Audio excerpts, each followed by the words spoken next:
Hello and welcome to the Car Care Nut channel. Today I come to you with a small situation, if you would. So, as many of you know, if you watch my live stream, you watch my channel, I'm a big Toyota fan and I work for Toyota professionally, and normally you would expect me to drive a Toyota. Well, and as many of you know, if you've watched my channel, I actually have a dream car that is not a Toyota. And I used to have a Toyota that I bought brand new. Unfortunately, it was totaled in an accident. It was a 2012 Toyota Camry, which I bought brand new, and I love that thing, and I still do. And I still feel bad about it, that it was gone from me. However, I've been driving my dream car daily, and that has been kind of taking a toll on me, but I finally decided to buy a car.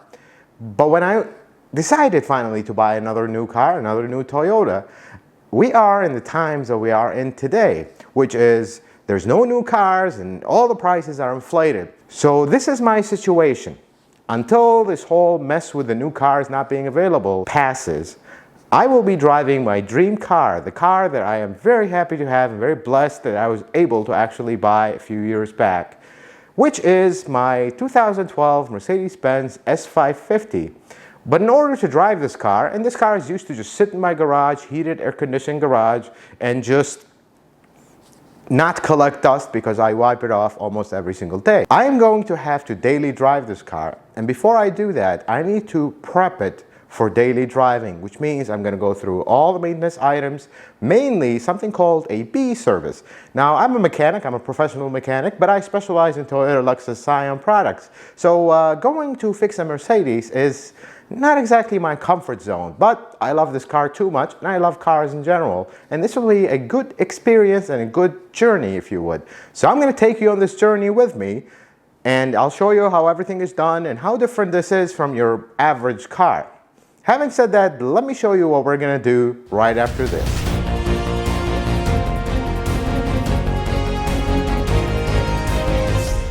So this is what this whole pile is what we're gonna be installing on this car. Starting with the brakes. Now, I'm gonna replace pads, rotors, and everything. These are all original parts. I don't put non-original parts on my cars, on any of my cars, Toyota, Mercedes, whatever the case may be. We're gonna put all new brakes, although the brakes are not worn down actually, and you're gonna see this, but they vibrate, they make noise, they're too old. I just don't like them. We're going to replace them, and they were aftermarket from the previous owner, go figure. So we're going to put all new brakes, pads, rotors, and the wear sensors. These are just little wear sensors that let you know when the brakes are worn down. We're also going to do an oil change, and before we do that, don't you love how this bottle looks like? It's just a very, very nice looking bottle here.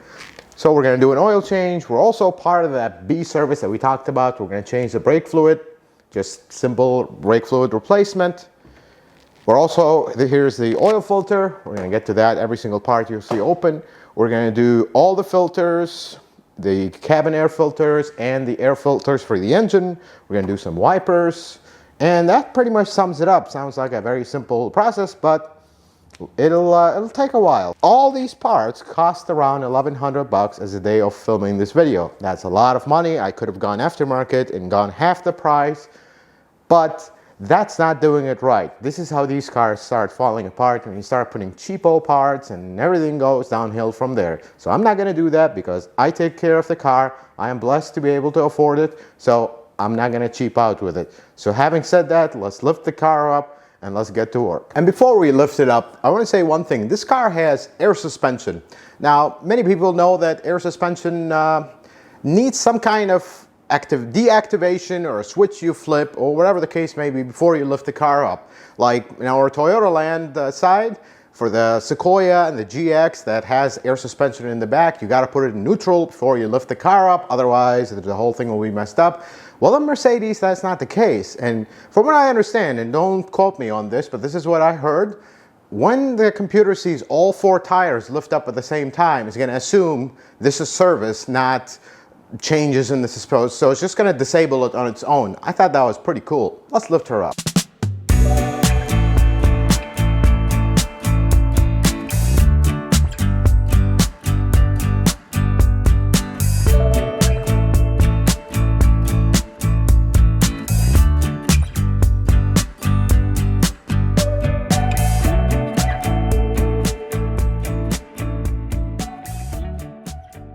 So before we start working on the brakes, I'm gonna drain the oil, let it drain. I'm the kind of person that, car care nut, I like to drain the oil until there's not a single drop coming out. So I don't wanna keep waiting for it, so I'll drain it now. Now there's this big cover. This is, by the way, this is super simple. There's no crazy covers. I worked on some Audis and those were the worst for engine oil change covers. But this has a few bolts and this whole cover comes down. Now the whole bottom of the engine is exposed. So let me remove that and we'll drain the oil.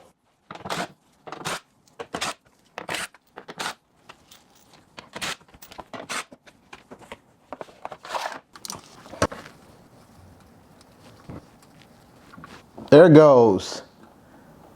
I'm just gonna leave it drain. Hopefully this oil drain is big enough for the 8 liters or 9 liters that are gonna come out of this thing. Okay, so let's start on the brakes. And a few things, you might have noticed me put this thing on. Well, these cars don't have lug nuts, they have lug bolts. And this specific car does not have a standard. You see that they call it butterfly shape, I suppose? I don't know even what you want to call it. So there's a special socket that looks like this.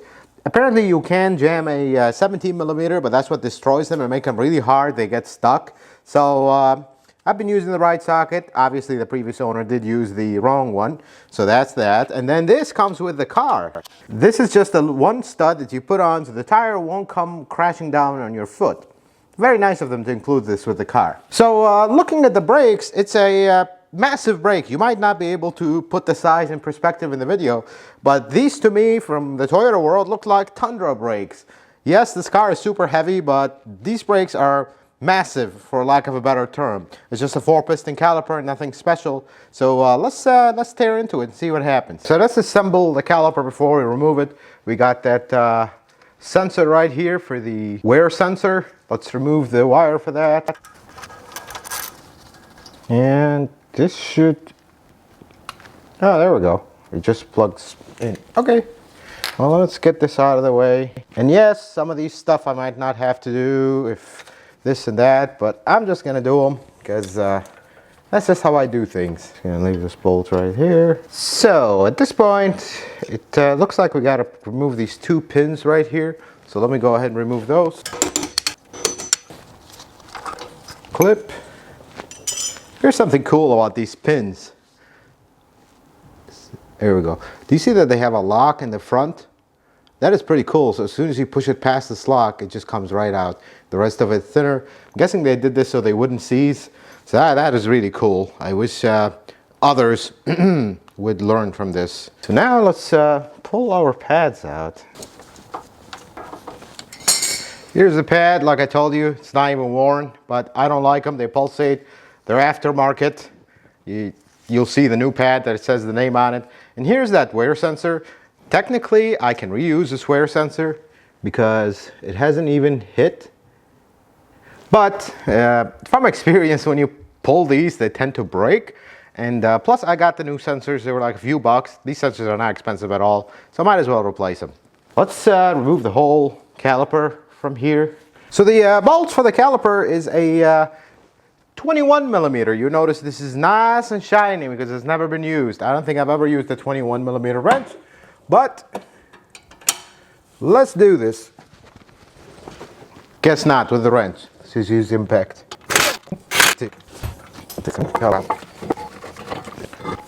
Put the caliper right here for now. Find a way to hang it up. Okay, now the caliper is hung up. Let's remove the rotor. There's one little screw here. It's a Torx T30 screw holding the caliper.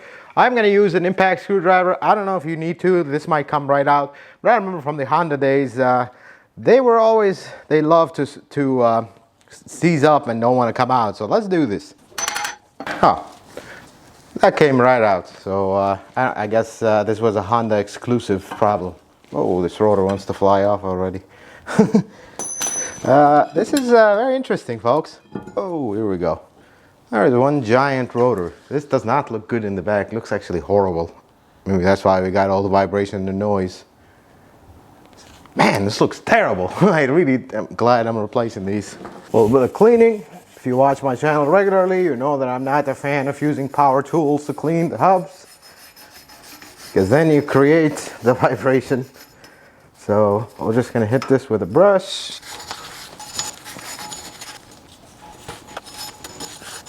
Okay, let's install the rotor.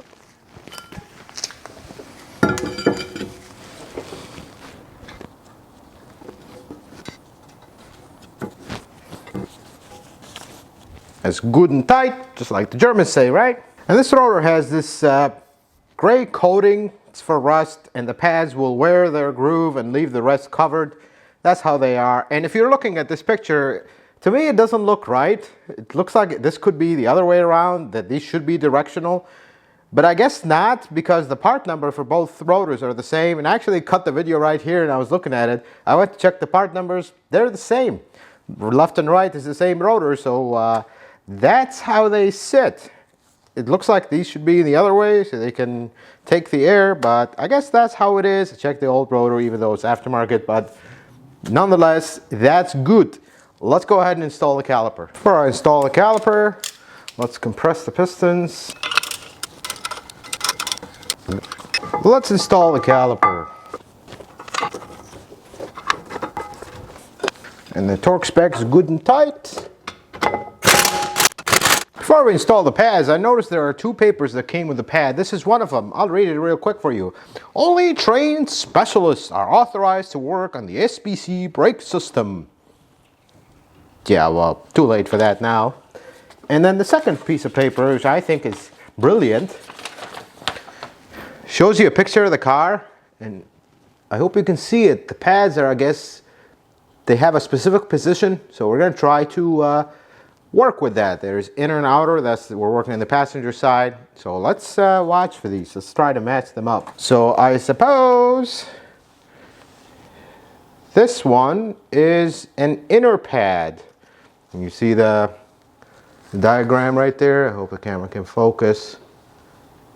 That looks like an inner pad.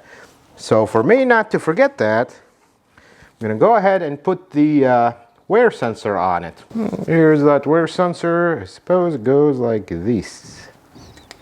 Here we go. So that's where when the pads wear out, that's where sensor wears down and cuts continuity for this wire. Technically you can cut this wire and tape it together and it'll shut off the light, but I guess they're trying to be nice to you. You might want to keep that theme going. So before we install these, I have this fancy brake pad paste. And this is, of course, it's been used. I've used it a lot on specific cars. I actually used it on some Toyotas. It's very cheap and it's really high quality stuff. So let's agitate it a little bit. So there is a TSB for noise, and I've had that noise before. They want you to put that grease or paste right here in these areas. Right there too. Trying not to get it on the pad material. I'm too late for that. There we go. That looks better. And for a good measure, because I am a Toyota technician and this is what Toyota wants, we're gonna put a little bit on the back too, where the piston contacts the pad. Clean that, and let's install this pad.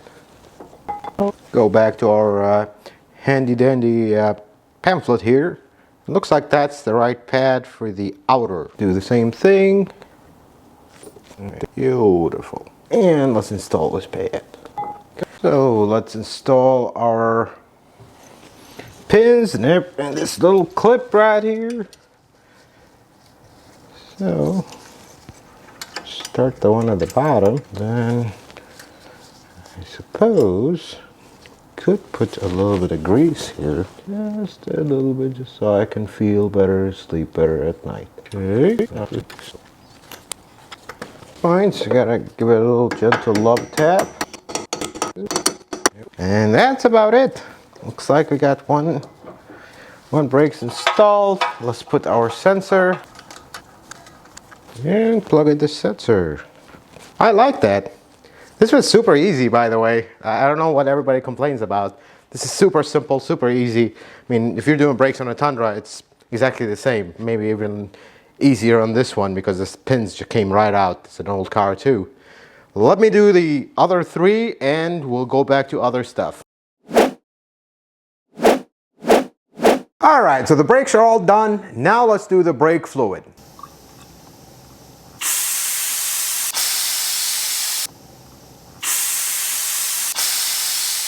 Let's install our drain plug. While I was down here, I was looking, there's actually no leaks. So that's a good thing. Let me install this cover. And the drain pan was enough. 8 or 9 liters. I don't remember, I gotta look it up.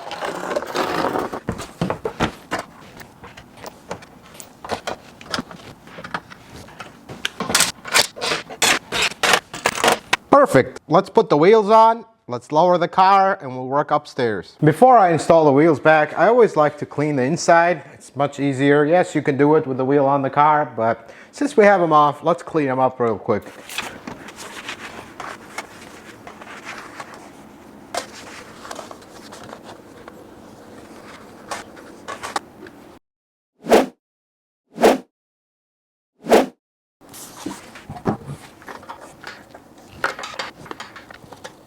$110 Nm torque stick. Let's torque the wheels.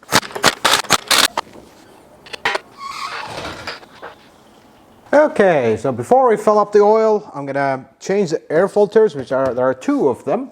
This is, by the way, a 4.6 or 4.7, depends who you ask. Twin turbo V8.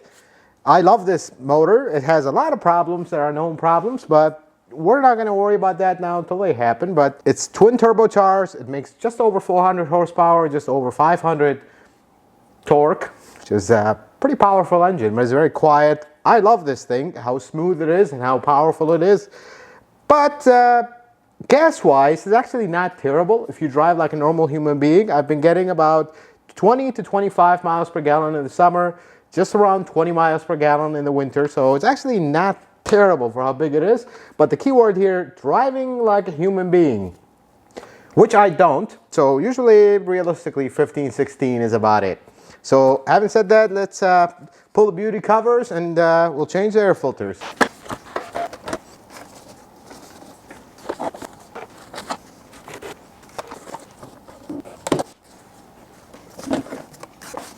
So the air filter is inside of this little housing. First, I gotta take this little connector out. There we go. Little wire harness. There's a sensor right here. So, there are a bunch of torques here. That's it. There we go. So that's the clean side. Here's the filter, and here's the disgusting side. Oh yes, time to replace this filter, I think. Let's give this a good clean. I usually do this. The second you start the car, this will fill up again. But that's just me. Wouldn't hurt. Plus, I'm a car care nut, so this is what we do. While we're here, since this is part of the actual engine cover, we'll just give it a quick wipe. All right, I think that's much better. Let's put the new filter on. Nice new filter. Let's turn on. Make sure nothing got in here, because this is a clean side. I'm not gonna clean it because it's actually sparkly clean. So that's good. That means filter doesn't have a rip. Better. I like that. Let's put that harness back. Okay. I wonder what this guy is. Doesn't say anything. Mass airflow sensor. I know there's at least 2 viewers that watch this channel that are actually Mercedes techs. Mass airflow? Let me know in the comments. Let's do the other side. Yep, same thing. It's clean. And this is disgusting. Oh yeah, this guy is even worse than the other side. Holy cow. Yeah, should have done this a little earlier.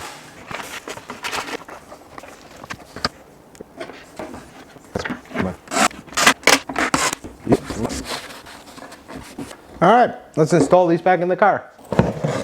Alright. Well, let's install these guys. Apparently they just clip in like so. goes in here, and there we go. I like that. This connector, probably should.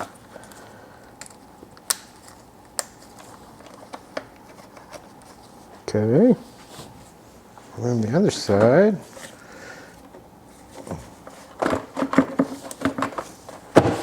There we go.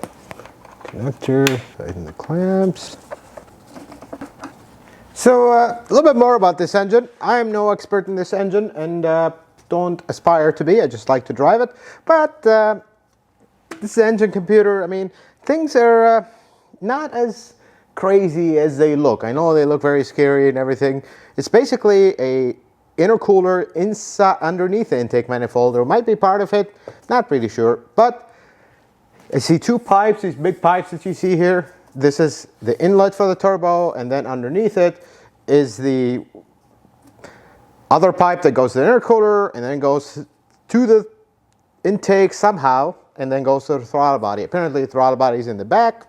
Can't really get to it, so we're not going to worry about cleaning it. But oil filter is right here. We're going to go ahead and change that next. And that's that for all I care about, because I hope I never have to dig into anything else in this engine. Let's take the oil filter out. It's right here. Very convenient spot. Reminds me of a, I don't know, old 1GR, like a Tacoma or old 4Runner.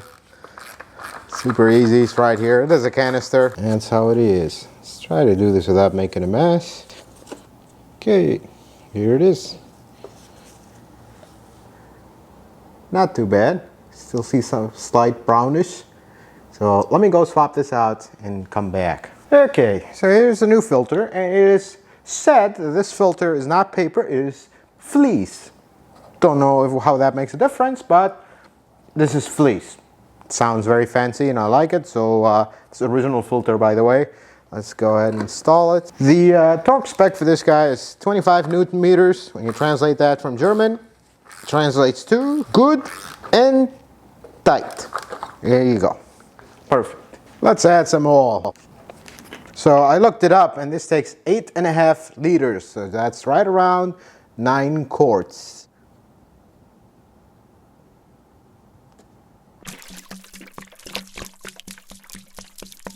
So that's 8.5 liters, not 9.5. And I noticed something, that the oil fill cap leaks. It leaves like a haze around it. So I actually ordered a gasket. Let's pop it out. Kind of like a, I always recommend that you do this on a Toyota, but let's pop it out. See how bad this thing is to come out.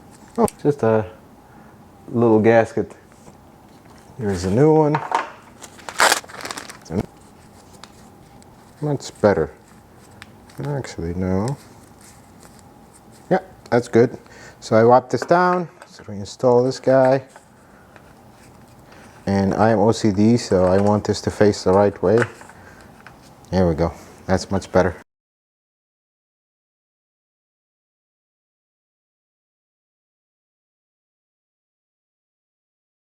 Well, I'll clean this guy later, but we're all done. I'll check the oil level once we started. Actually, we're not done. There's one thing I want to show you that is weird on this car. Actually, all Mercedes. So there's this double cowl deal over here that I don't know what it's supposed to do, keep noise out or whatever they decided to over-engineer here. But here's what happens, and I was warned about this when I first bought this car by a good friend, and he was right. So there's drains across the cowl, the first cowl, because you don't want water in this area. There's a fuse block here, there's all kind of computers here, and the older ones, they really suffered from this. But I always check these, and actually I'm noticing this one right here, it is clogged, as you can see in this picture. So I actually gotta dig this one out and clean it, because we don't want our second cowl flooding there. And one time it did almost happen to me. That one right there on the other side, it overflew, and I started seeing a little bit of water underneath here, and I was like, whoa, what's going on here? Then that one was clogged. It's kind of a pain to clean up, but I had this little nibbly thing tear up and just start splashing water everywhere, so I replaced this before. But these are the little things that imagine someone who's not into cars or not DIY or even a dealership that's neglective and they just don't care about this, and all of a sudden you have a pool here, fuse block fills with water, and now all the hopes and dreams go out the window. So let me clean this up real quick and then we'll move to the wipers and do the cabin filter. Let's do the wipers. Believe it or not, they don't have any fancy position to put them in service mode. You just have to kind of turn them on and shut them off halfway to get them to stay like this. But these are the easiest wipers to do ever, even easier than Toyota. You literally lift it up, twist it, pull it out. That's as simple as that. Now these are aftermarket because the original wipers are ridiculous. For lack of a better word, they're ridiculous expensive. I think they're like $100, something like that. So I bought this Vallejo, whatever that name is. Supposedly these are Vallejo, and these are supposedly exactly the same as the originals. But now that I'm looking at them, this does say Vallejo, but it's nowhere near the same. It is not the same, ladies and gentlemen. That's why these are super expensive, and these were not great. I mean, I barely drove this car for the past year. I put around 700 miles. Oh, by the way, this oil change that we did, 700 miles on this oil 6 months ago. I just do the oil change. I tell you to change your oil 5,000 or 6 months, and I do the same for my own car, so just for the record. So these are 6 months old and 700 miles. And they're terrible. They're screeching everywhere, making noise, not wiping well. So let me throw these and let's put the originals on. And I wonder if there is a side. I mean, they're both the same length. So I'm assuming they're the same. Let's find out. This goes in here.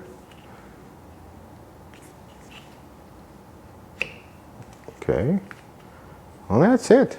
Okay, and then there's of course this. We don't want to forget that.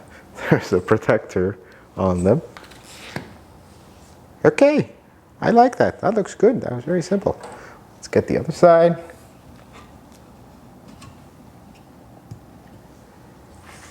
Trash and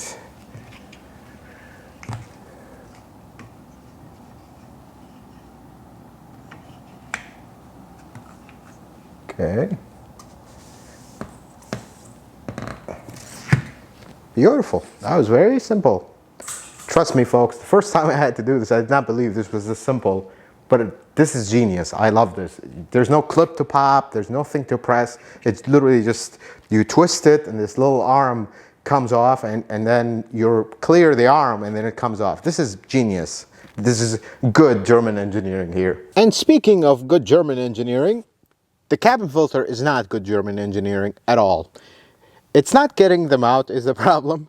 It has a direction of flow, and if you don't notice it when you take it out, that's it. You have to go Googling and looking at the manual, because they don't give you an arrow, unless I don't see it, which it is underneath the dash, so I can't really see much well there, but they don't give you an arrow. So I always tell you, look at the old filter when you take it out, before you take it out, so you can put it in. Ask me how I know that. I've done this before and it was not fun.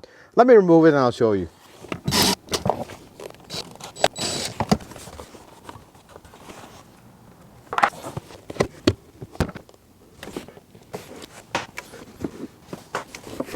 Okay, there's actually two filters. I removed them. I'm not going to show you on the old filters. They're a little not clean. Let's put it this way. They're not clean. And here are the new filters. And they have an airflow. I don't know. Let's see if the camera can. They have an airflow, and both of the arrows face toward each other. They just don't sit. It's really hard to show you underneath here. I'll take a picture and you'll see it. But I watched how they come out, but if you don't, yeah, you're gonna be here for a while. And last but not least, before we get to the best part of this whole video, at least for me, test drive, the key battery. Now, for some reason, I have to replace a key battery every literally 3-4 months. I don't know if these batteries are bad. They have an expiration date on them and it's good. I don't know, but that's the thing with Mercedes. So key is very simple. Just pull the smart key and use that little insert to pop the cover, just like that. That came flying off. And now, there we go. Here's the battery. So let's open the Mercedes branded battery. I don't know why we need a Mercedes branded battery. It's probably made by somebody else, but there is a Mercedes branded battery, so it must be good. It says Panasonic on it, so that's who makes the Mercedes branded battery. So let's install this guy. Okay. And then here it is. And then, cool. That was simple. And now that we're all done with the work, this was actually not bad at all. I have to be honest, it was not bad at all. These two guys that watch my videos who are Mercedes techs, they're probably gonna tell me, you're just doing maintenance, which I am, but it was super simple. Everything was very easy. However, this comes to my best part and the reason why I own this car, which I'm gonna share with you, the test drive. Let me take you on a test drive in this car and I'll kind of show you my favorite features and why this has been my favorite car and continues to be.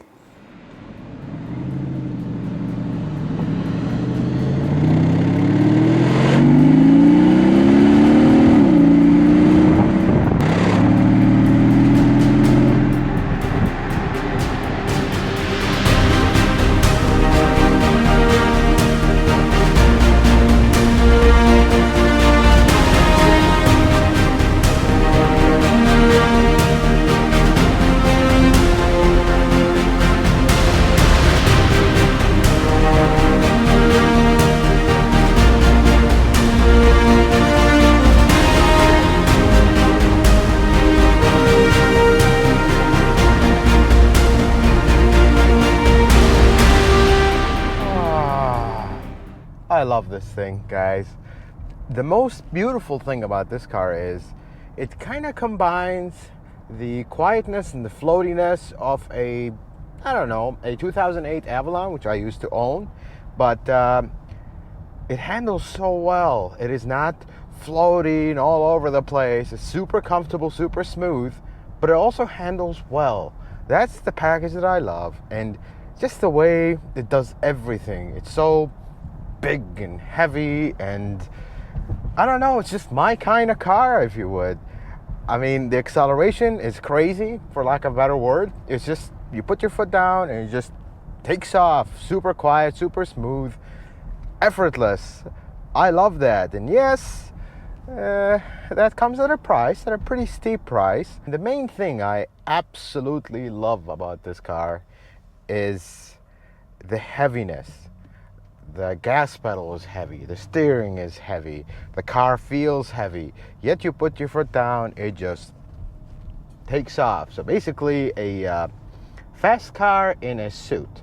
That's the way I look at it. And this is not even the fast version of this car. This is just a standard version, not the AMG version, not even the 600 with the V12. I can only imagine how those are. This is just the S550. I love this thing. I love everything about it. It is full of flaws. It has a lot of stuff that are now old school. This is a 2012, but I still love it. I love it for its serenity, for its just quietness. I work in a very loud and crazy environment at a shop, and I get off work and I drive this.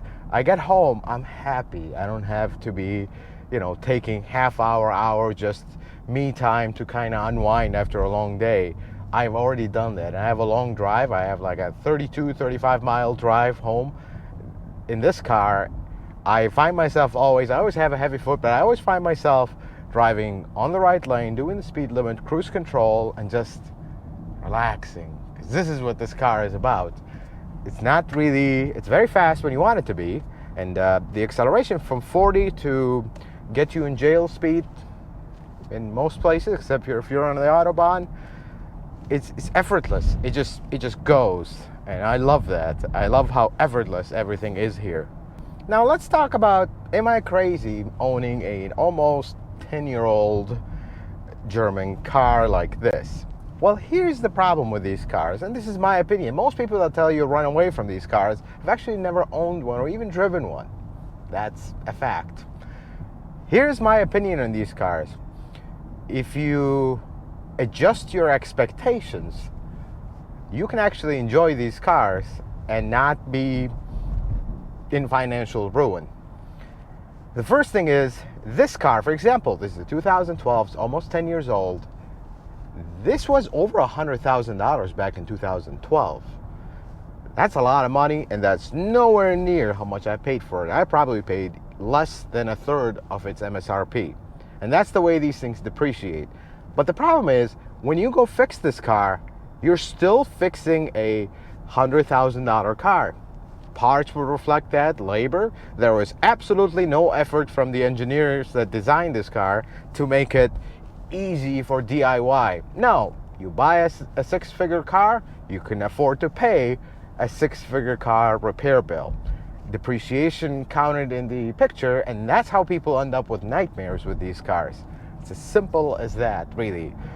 Now, buying this car, of course, I'm not a millionaire and I don't aspire to be one. I probably never will be one. I'm just an average Joe. I make a decent living for my family. I work very hard, but I'm not a millionaire, so I would never be able to afford this car brand new, of course. But expectations is everything. I bought this car, I bought it with extended warranty. That way, I can enjoy the car. And when it breaks down, I'm not spending bankrupting amounts to fix this car. The minute the warranty runs out, unfortunately, I might have to say goodbye, because there are a few issues here that are a little scary, that are popping up. We'll see if they ever pop up. But if you buy one of these cars, you gotta buy a good extended warranty. Otherwise, you're setting up yourself for not enjoying this car when everything starts breaking down. And it could be small stuff, but if you drive a car like this and the door lock don't work and the seat doesn't work and this doesn't work and that doesn't work, and you say, well, it's okay. No, it's not okay, because then just go buy a Camry. It'll be 100% reliable. Not as fun as this to drive, but it'll be reliable and nothing will break. But if you're gonna buy a car like this, enjoy it to the fullest. Buy an extended warranty, enjoy the car, have fun with it. Then when the warranty runs out, move on from it. You're always gonna lose money on these cars. Always, 100% of the time. But money's not everything. Sometimes people have hobbies that cost them a small fortune. They just don't realize. This is one of mine. I love this car. I love how it drives. And it's not the most reliable car in the world, and it'll never pretend to be, but I love it for what it is. I hope you liked this video. Give it a thumbs up if you did. Till the next video, guys, may the Lord bless you and keep you, and you have yourself a wonderful day.